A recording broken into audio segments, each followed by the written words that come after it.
Hello everyone, welcome to વિભૂતિસ cooking corner. આજે આપણે બનાવીશું ખૂબ જ ટેસ્ટી એવું સ્ટફ કેપ્સિકમ અને સાથે સ્પાઇસી ગ્રેવી બનાવીશું. મારી રેસીપીઓ ગમતી હોય તો મારી રેસીપીઓને લાઇક કરી તમારા ફ્રેન્ડ્સ એન્ડ ફેમિલીમાં વધુમાં વધુ શેર કરજો. અને મારી ચેનલમાં નવા આવ્યા હોય અને હજી સુધી મારી ચેનલને સબસ્ક્રાઈબ ના કરી હોય તો પ્લીઝ સબસ્ક્રાઈબ કરજો ને બાજુમાં આવેલું બેલ આઇકન બટનને પ્રેસ કરજો, જેથી આવનારી નવી રેસીપીના નોટિફિકેશન સૌથી પહેલાં તમારા સુધી મળી રહે.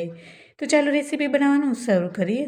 Stuff capsicum with spicy gravy બનાવવા માટે અહીંયા સૌથી પહેલાં મેં 4 નંગ જેટલા કેપ્સિકમ લીધા છે અને કેપ્સિકમને પહેલેથી જ પાણીથી સારી રીતના ધોઈ લીધા છે. અને આ સ્ટફ કેપ્સિકમ હું 2 થી 3 પર્સન માટે બને એટલું બનાવી રહી છું. હવે કેપ્સિકમને ચાકુની મદદથી ઉપરના ડીટીયાના ભાગને આવી રીતના કટિંગ કરી લઈશું અને ત્યારબાદ અંદર રહેલા બિયાને આવી રીતના ચાકુથી કાઢી લઈશું અને ઇઝીલી નીકળી પણ જશે. સ્ટફ કેપ્સિકમ બનાવવા માટે અહીંયા મીડિયમ સાઇઝના કેપ્સિકમ મળે છે તે જ પસંદ કરવાના, જેથી ખૂબ જ બનાવવામાં પણ સરળ રહે અને ખાવામાં પણ સરળ રહે.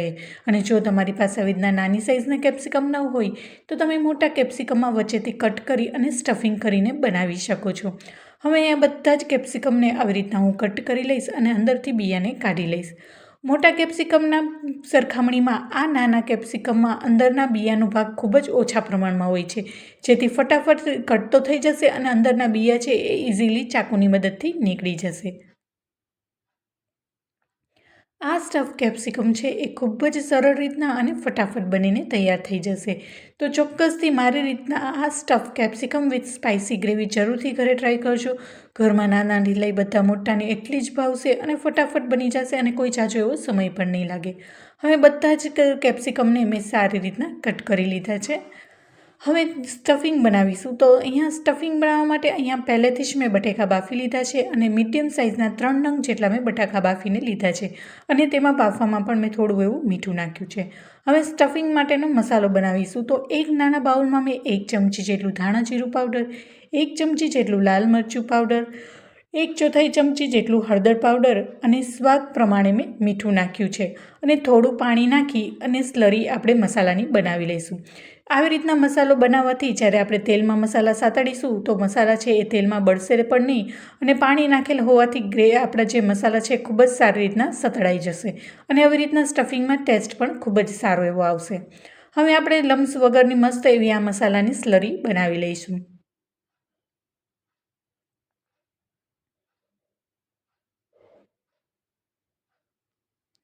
હવે અહીંયા એક મેં કઢાઈ લીધી છે અને તેમાં સ્ટફિંગનો વઘાર કરવા માટે અહીંયા મેં સૌથી પહેલાં 3 ટેબલસ્પૂન જેટલું ઓઇલ લીધું છે. અહીંયા ઓઇલની જગ્યાએ તમે ઘી કે બટર પણ લઈ શકો છો. હવે તેલ ગરમ થઈ ગયા બાદ અહીંયા મેં 1/2 ટીસ્પૂન જેટલું મેં જીરું નાખ્યું છે. અહીં જો તમને જીરું ન પસંદ હોય તો સ્કીપ પણ કરી શકો છો, અથવા તો રાઈ અને જીરું બંને નાખવું હોય તો પણ નાખી શકો છો. તેનાથી પણ ખૂબ જ એવો સ્વાદ આવે છે. તમે તમારા ટેસ્ટ પ્રમાણે વઘાર તમારી રીતે કરી શકો છો. હવે 1/4 ચમચી જેટલી મેં હિંગ નાખી છે અને 4 થી 5 કળી જેટલી લસણની કળી એકદમ ઝીણી સમારેલી તેમાં એડ કરી દીધી છે અને તેને સાતળીશું. અહીં જો તમે લસણ ન ખાતા હો તો સ્કીપ કરી શકો છો.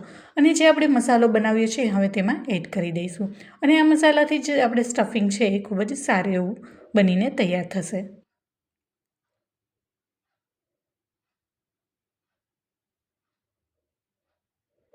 હવે ચમચાની મદદથી મિક્સ કરી અને એને સાતળી લઈએ. હવે આપણો મસાલો છે ખૂબ જ સારી રીતના મિક્સ થઈ ગયો છે અને આપણે જે બટેકા બાફેલા છે એને હાથ વડે આવી રીતના મેશ કરી લઈશું. અહીં જો તમારે ખમણીને નાખવા હોય તો પણ નાખી શકો છો. અહીં જો તમે બટેકા ન ખાતા હોય અથવા તો જૈન હોય તો તમે બાફીને કેળા પણ નાખી શકો છો. તો તમે આવી રીતના જૈન બનાવી શકો છો. હવે તેમાં મેં 1 ટેબલસ્પૂન જેટલી મેં ધાણા નાખ્યા છે. હવે તેને મિક્સ કરી લઈશું. અહીં આપણે મસાલો બનાવ્યો ત્યારે તેમાં મીઠું નાખ્યું હતું, એટલે આપણે હવે મીઠું નાખવાની પણ જરૂર નથી અને બાફવામાં પણ થોડું એવું મેં મીઠું નાખ્યું હતું. હવે ચમચાની મદદથી બધા જ મસાલાને બટેકામાં સારી રીતના મિક્સ કરી લઈશું અને ચમચાને આવી રીતના બટેકાથી પ્રેસ કરી લઈશું અને એકદમ સ્મૂધ અને માવા જેવું સ્ટ્રક્ચર થઈ જાય બટાકાનું ત્યાં સુધી એને આવી રીતના ચમચાથી પ્રેસ કરી અને મિક્સ કરી લઈશું. હવે તેમાં અડધી ટેબલસ્પૂન જેટલો મેં ચાટ મસાલો નાખ્યો છે અને ત્યારબાદ સરસ બાઇન્ડિંગ માટે મેં 1 ટેબલસ્પૂન જેટલો મેં ચણાનો લોટ નાખ્યો છે. તેનાથી ખૂબ જ સરસ એવું બાઇન્ડિંગ આવશે અને સ્ટફિંગ પણ ખૂબ જ સરસ થશે. અને જ્યારે આપણે કેપ્સિકમને સેલો ફ્રાય કરીશું તો એનું સ્ટફિંગ છે એ બહાર પણ નહીં આવે. હવે બધું જ ચમચાની મદદથી મિક્સ કરી લીધું છે અને હવે એને 5 મિનિટ માટે ઠંડુ થવા દઈશું. હવે આ મિશ્રણ છે મેં એક બાઉલમાં કાઢી લીધું છે અને સારી રીતના ઠંડુ થઈ ગયું છે. હવે સ્ટફિંગમાં સમાય એટલું આપણે જે બટેકાનું માવાનું સ્ટફ બનાવ્યું છે તેમાં એડ કરી દઈશું અને હાથેથી પ્રેસ કરી અને ઉપર સુધી બધા જ કેપ્સિકમને આવી રીતના બટેકાથી આવી રીતના સ્ટફિંગ કરી લઈશું.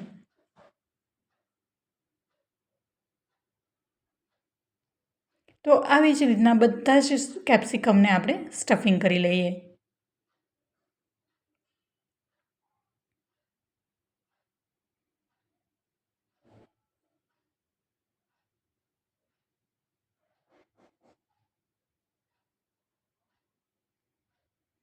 તો બધા જ કેપ્સિકમને મેં સારી રીતના સ્ટફ કરી લીધા છે. હવે આપણે એને થોડી વાર માટે સાઈડમાં રાખીશું. તો હવે આપણે ગ્રેવી બનાવીશું. તો ગ્રેવી બનાવવા માટે અહીંયા મેં એક નાના મિક્સર જારમાં ડુંગળી લીધી છે, ત્યારબાદ ટામેટાં લીધા છે, 4 થી 5 લસણની કળી, 1 નંગ જેટલું લીલું મરચું અને નાનો એવો ટુકડો આદુનો નાખ્યો છે. અહીં જો તમે લસણ કે ડુંગળી ન ખાતા હો તો સ્કીપ કરી શકો છો. અને 4 થી 5 ચમચી જેટલા મેં કાજુ નાખી અને સારી રીતના એને પીસી લીધું છે. હવે આપણી ગ્રેવી બનાવવા માટે તૈયાર છે. તો તમે જોઈ શકો છો મસ્ત એવું દરદરું આપણી ગ્રેવી બનીને તૈયાર થઈ ગઈ છે. હવે આપણે જે સ્ટફિંગ કરેલા કેપ્સિકમ રાખ્યા છે એને આપણે સેલો ફ્રાય કરીશું. તો તેમાં 1 નાના કપ જેટલું મેં તેલ લીધું છે. હવે તેલ ગરમ થઈ ગયા બાદ આપણે જે સ્ટફ કરેલા કેપ્સિકમ રાખ્યા છે એને આવી રીતના જે સ્ટફિંગ કરેલી સાઈડની ઊંધી સાઈડ આવી રીતના રાખીશું.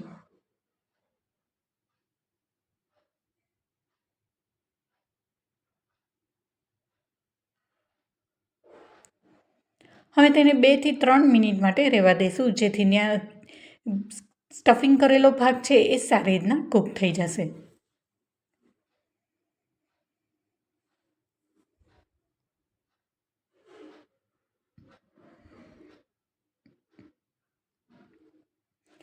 હવે બીજી સાઈડને આવી રીતના પલટાવી લઈએ.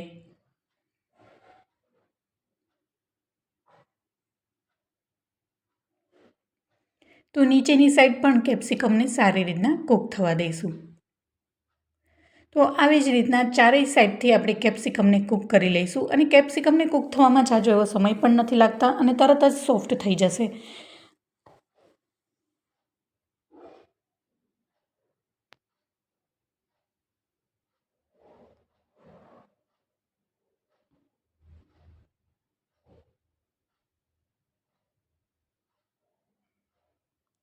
હવે તેમાં 5 થી 6 ચમચી જેટલું પાણી એડ કરી અને ઢાંકણ ઢાંકીને રહેવા દઈશું, જેથી ચારેય સાઈડથી કેપ્સિકમ છે એ સારી રીતના સોફ્ટ થઈ જાય અને ખાવામાં કાચા પણ ન લાગે. હવે બધું જ પાણી છે એ તમે જોઈ શકો છો બળી ગયું છે અને કેપ્સિકમ પણ છે એ ખૂબ જ સારી રીતના સોફ્ટ થઈ ગયા છે. તો હવે એને આપણે તો રેડી થઈ ગયા છે. હવે એને એક પ્લેટમાં કાઢી લઈશું.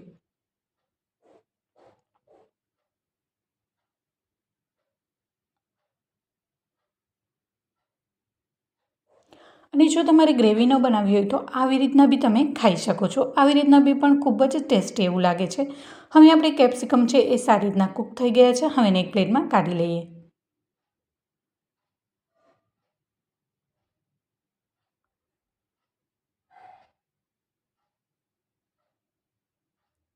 હવે એ જ પેનમાં આપણે ગ્રેવી બનાવીશું. તો તે જેમાં ઓઇલ હતું એમાં જ મેં થોડુંક એવી 1 ચપટી જેટલી એટલે કે 1/4 ચમચી જેટલી મેં હિંગ નાખી છે અને જે આપણે ગ્રેવી બનાવી હતી તેમાં એડ કરી દઈશું.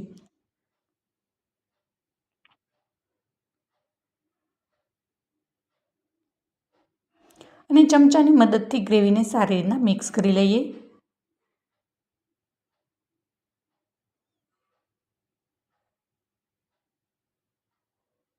ત્યારબાદ તેમાં મસાલા નાખીશું. તો 1/4 ટીસ્પૂન જેટલું હળદર પાવડર, 1 ટેબલસ્પૂન જેટલું લાલ મરચું પાવડર, ½ ટીસ્પૂન જેટલું ધાણા જીરું પાવડર અને 1 ટેબલસ્પૂન જેટલો મેં પાઉંભાજીનો મસાલો નાખ્યો છે. આ ગ્રેવીમાં પાઉંભાજીનો મસાલો નાખવાથી ખૂબ જ એવો ટેસ્ટી એવું બનીને તૈયાર થઈ જશે. અહીં તમે કિચન કિંગ મસાલો અથવા તો પંજાબી મસાલો પણ નાખી શકો છો, પણ મેં અહીંયા પાઉંભાજી મસાલો નાખ્યો છે. હવે બધું જ સારી રીતના મિક્સ કરી લઈશું.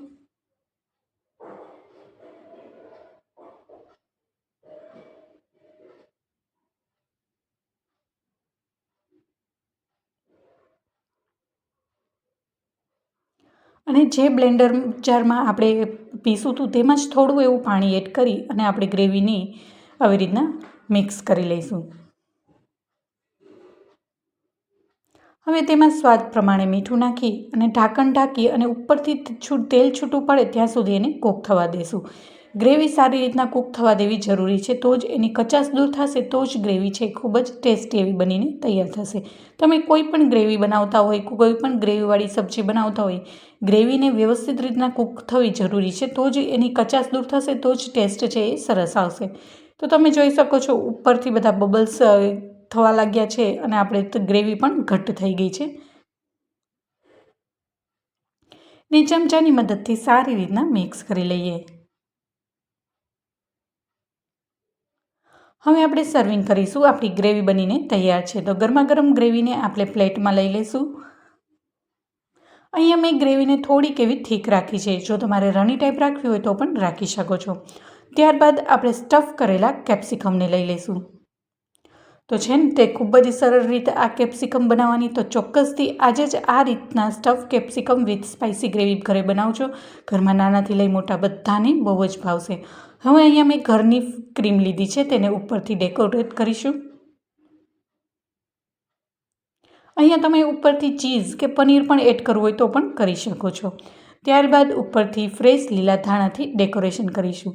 તો જોતાં જ ખાવાનું મન થઈ જાય એવું ટેસ્ટી અને ચટપટી એવું stuff capsicum with spicy gravy બનીને તૈયાર છે. અને આ સ્ટફ કેપ્સિકમને તમે રોટલી પરાઠા કે દાલ રાઈસ સાથે પણ એટલા જ ટેસ્ટી લાગે છે. તો ચોક્કસથી આ રીતના સ્ટફ કેપ્સિકમ ઘરે બનાવજો. ઘરમાં બધાને ભાવશે. મારી રેસીપીઓ ગમી હોય તો વિડીયોને લાઇક કરી તમારા ફ્રેન્ડ્સ એન્ડ ફેમિલીમાં જરૂરથી શેર કરજો. ને મારી ચેનલમાં નવા આવ્યા હોય અને હજી સુધી સબસ્ક્રાઈબ ના કરી હોય તો સબસ્ક્રાઈબ કરજો. ને બાજુમાં આવેલું બેલ આઇકન બટનને પ્રેસ કરજો, જેથી આવનારી નવી રેસીપીના નોટિફિકેશન સૌથી પહેલાં